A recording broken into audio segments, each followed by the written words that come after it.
Good day. In this session, we look at metals, nonmetals, and metalloids. This is work from Chapter 7 of the textbook. Key terms. Please make sure that you know these and you understand them. Metal, nonmetal, metalloid. If you look at the periodic table of elements, you'll see that most of the elements are actually metal. These are the ones colored in tan. In green, these are the nonmetals. And you'll see a small group of elements in a kind of a lilac color. These are metalloids, which are elements that have some characteristics of metals and some characteristics of nonmetals. When looking at the trends, as we go from top to bottom in a group, we become more metallic in nature. As we go from right to left, again, we become more metallic, so that the most metallic elements are going to be those at the far left and towards the bottom. Now, metals will differ from nonmetals in a number of ways. Key things to note as we move on to talk about bonding will be the way that they get to their perfect state. In other words, how do they complete the octet? How do they get a full outer shell? Well, if you're a metal, what you'll be doing is losing an electron or electrons, forming cations. If you're a nonmetal, the tendency is to gain electrons to form anions. Of course, we already know that if nonmetals bond with nonmetals, that is going to be essentially a covalent type bond.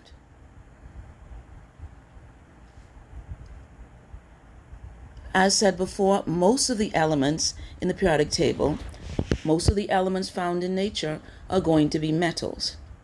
Typical properties include being shiny, which is also referred to as having luster, conduction of heat and electricity. Malleability and ductility simply means that if you hit a metal with a hammer, it doesn't automatically shatter. It actually can cause an indentation. If you pull on a piece of metal, you can actually draw it into a wire. Some metals better than others. Metals, with the exception of mercury, are going to be solids at room temperature. As you would have already seen when we spoke about ionization energy, metals tend to have low ionization energies. This means that they will form cations relatively easily. In other words, metals lose electrons. When we talk about the chemistry of metals, typically when metals and nonmetals combine, they're going to use ionic bonding, which makes sense when you consider that the metal wants to lose electrons. When metals combine with oxygen, they form oxides which are going to be basic. In other words, the pH will be greater than 7.0. Nonmetals, on the other hand, are found on the right-hand side of the table. They can be solid, liquid, or gas. Typically, they'll not have luster, they'll be easy to break, and they're very poor conductors of both heat and electricity. Where they do participate in ionic bonding, they're going to form anions. When they bond with each other, they form molecules using covalent bonds.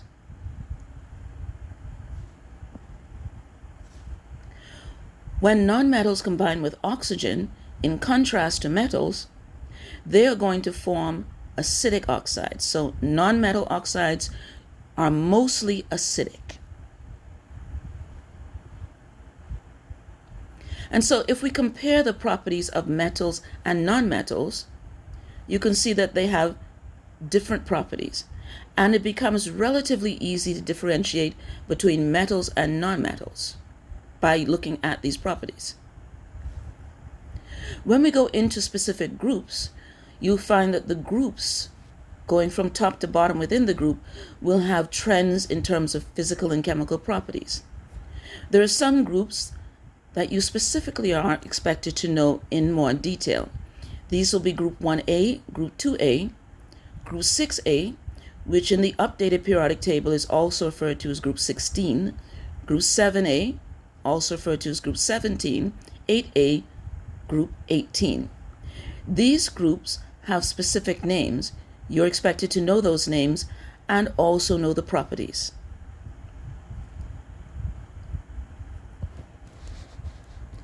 Group 1, alkali metals, these are going to be soft metals. If you look at the diagram, the photo, you actually see someone cutting a piece of metal with a knife. And in fact, that's what we do in the lab. We use a scalpel when we're taking samples of metals such as sodium and potassium. These metals are not found free in nature. Think about their ionization energy, and you should be able to give an answer as to why we couldn't walk along somewhere and find a piece of sodium just chilling out. As metals, they exhibit typical metallic properties. Pause here and recall 4 typical metal properties.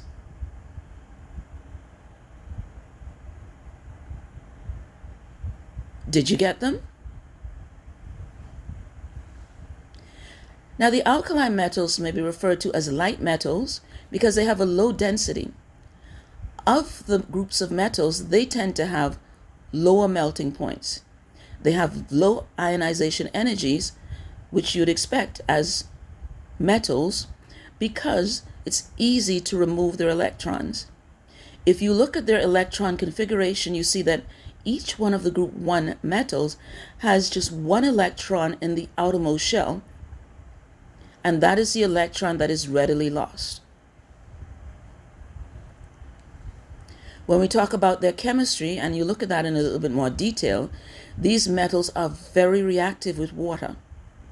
And that's one of the reasons why the metals are never found free in nature. Nature is a pretty wet place. Right? Also, I want you to note that lithium, you're getting bubbles in water. Sodium, you're getting bubbles, a bit of flame. Potassium, you're getting a lot of flame. That speaks to the fact that these metals are all reactive in water, but it is also giving you a clue about how reactivity changes as we go down the group. Did you get the clue? Make a note and check later to see if you were correct.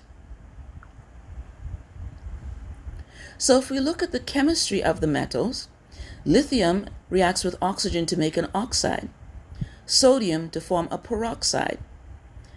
Potassium, rubidium, and cesium, they form superoxides. Again, what is the trend in terms of reactivity?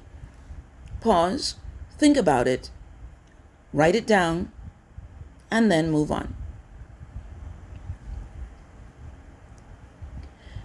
If you've ever been to a fireworks display, you would have seen some beautiful colors. Well, in chemistry, we can actually use these colors as a way of indicating that a particular metal is present. Not all metals will give a color, but some give very distinct colors. For example, lithium gives this beautiful reddish color that you see there. Potassium, a yellow color. Sodium, a yellow color, and potassium, the lovely lilac. And if you recall, if you have a gas stove at home, chances are you've actually seen the color of sodium if you've ever had water boil over or you've had a salt spill on the gas stove.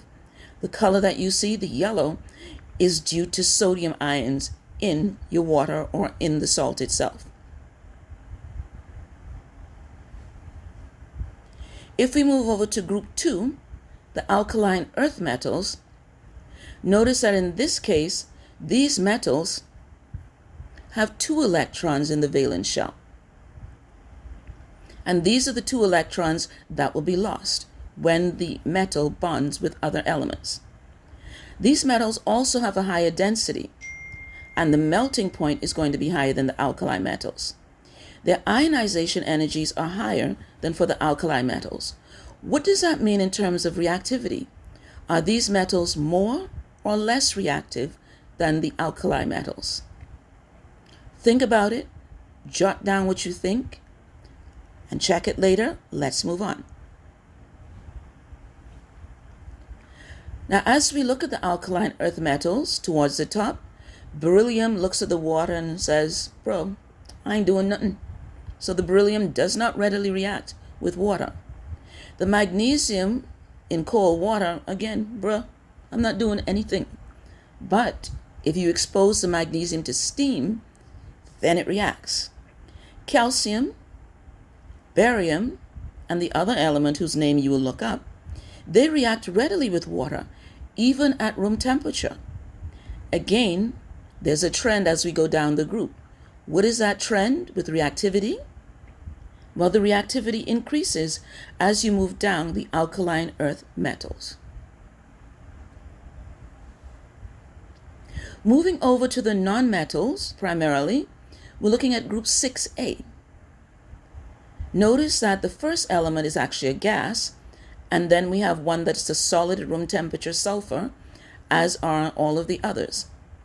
Also note that the elements in this group all have 6 electrons in the valence shell. In other words, 6 in the outer shell, 2 in the S subshell, and 4 in the P subshell, for a total of 6. Oxygen, sulfur, and selenium are nonmetals. Tellurium is a metalloid, and the radioactive polonium is a metal. So you can see that as we go down the group, the metallic characteristics increase. Also note, if you check on what's happening with the density of these elements increases from 1.43 for oxygen to 9.20 grams per cm cube for polonium. Likewise, if you look at the atomic radius gets larger. Let's continue. We move over to group 7A. Remember, that's also referred to as group 17, which are the halogens. If you look at the electron configuration, you'll see that each of these elements has 7 electrons in the outermost level, 2 in the S and 5 in the P. These halogens behave as typical nonmetals. They're going to have highly negative electron affinities, which means they are not looking to give up electrons, but they're real interested in gaining electrons, which means that they form anions very well in nature. Now, these halogens, because they're willing to accept electrons, are going to be particularly reactive with metals who are looking to give up electrons. And when the metals react with the halogens, they form metal halides, which we also refer to as salts. Sodium chloride being the salt that virtually everybody knows. Examine this table and look at other trends as they are given. Group 8A, also called Group 18, are the noble gases. They're also referred to as the inert elements. I want you to note the electron configuration. With the exception of helium, which only has 2 electrons, all of the elements have 8 electrons in their outermost shell, 2 in the S and 6 in the P. The fact that they have 8 electrons makes them particularly stable. Now you may be wondering, well, what about helium? It only has 2. Well, helium only has 1 electron shell, which only has 1 orbital, which can only hold 2 electrons. So even though it doesn't have 8 electrons, the helium is very stable because its outermost shell, which is the only shell, is full. Again, as you move from helium to radon, I want you to note some of the trends. How does the boiling point change? How does the density change? How does the atomic radius change? So note those trends again. The noble gases have very large ionization energies. That means they're not looking to give up any of their electrons. And why should they? They have the perfect state. They're already stable. They have a full outer shell. Their electron affinities are very positive, which means that they're not looking to gain electrons either. And why should they? Their outer shell, again, is very stable. They don't need to do anything. So the noble gases, for the most part, unless you really stress them out, they're chill. They're like, I need to do nothing, man. I got all my electrons. I'm good. So they're going to be relatively unreactive. How unreactive? Chances are sometime in your life you will get a balloon absolutely full of helium. Why? Because helium is lighter than air, so that if you fill a balloon with helium, it rises. So all of those balloons that come with candies and chocolates and flowers, the reason they float is because they have helium. And the reason nobody stresses about giving you a balloon full of helium is because the helium is very unreactive. Now, because these elements already have a full outer shell, they're not even interested in each other. One helium atom looks at another helium atom and like, bruh, I don't need you. I already have my 2 electrons. You could go about your business. Likewise, neon, argon, krypton, xenon, radon. Because they have full outer shells, they don't need to go around as pairs. So these elements are found as monatomic gases, which means gases where the smallest unit is going to be the individual atom. And they're stable, they're fine, they're chill. Thank you for watching. I hope you've learned a bit about the trends in the periodic table. We'll be back with more. Bye-bye.